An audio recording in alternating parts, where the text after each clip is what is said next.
चाचा वे देखो ये मिठी चाड़ी वधी चराई वधी चाचा कौन थी लिशारी ये दुपारे को बुक शौक का नहीं लगती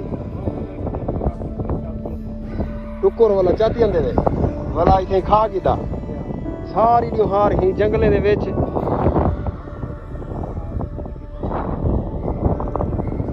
अच्छा ये वाला तू दरिया टपा वैसे या ई वैसे वाल वट मौजे दे विच ये हुन दरीशाक बैठे दरीशाक मेरे ख्याल अच्छा ये हाजी दी बस्ती है मेरे ख्याल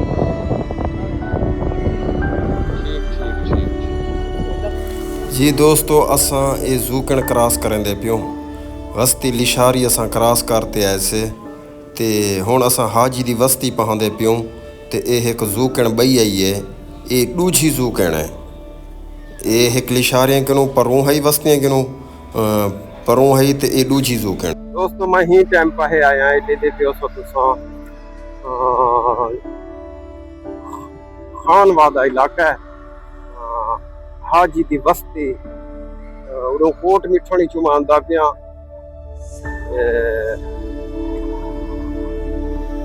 ये जूकण क्रॉस की है ये हुन मैं हाजी दी बस्ती अंदा पिया जे कि जे दूजा पत्तन असां पुंडई वाला क्रॉस करने ए दे पियो सो तुसां मोटरसाइकिल वास्ते मसला पड़ वेंदे ते तत्ती तत्ती रेत ओ मां कोई अल्लाहु अकबर ये हुण आबादी शुरू थी चुकी है दोस्तों फिलहाल तो ये कहाँ दे बूटे तर मेरी मुंह को खा वेंदी है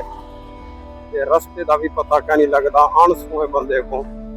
बिल्कुल पता नहीं लगता कि मैं कितना आ गया ये हुण कोई असा थप्पो ध्यान चढ़े से ये को घर आ दिन थप्पो आ दिन चक्की चलती पई है सोलर प्लेट है हुण घर आ के बस आ के पहुंच दिल बदिए असल पट्टा बंदे दा ही नहीं लगदे बिलागे करन ला एक कच्चे दा इलाका भी है जिथा तुसां सुनदे वे जो ये मसले इन्हन जिए बिचू थोड़ा जा हाईलाइट था मामला जफर जमील अला ते इहा साइड आई इहा साइड आई तेरी असां वेंदे पियो जिथों असां टपदे पियो एक तो विरले विरले घर होंदे नहीं था के एक कुत्था ये बस मेरी तो एक कला घर बढ़िया खड़े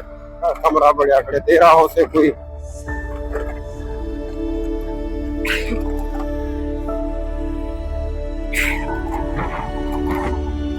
आमन बड़ा औखा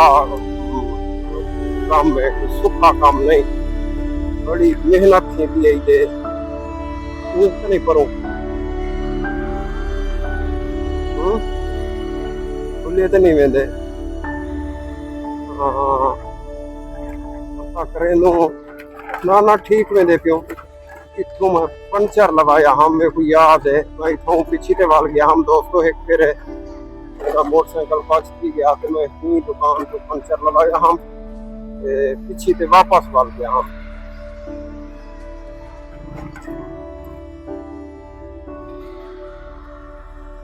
इथों मैं वाल गया हम पंचर लगा ते पीछे ते हुण असां आ गयो हाजी दी बस्ती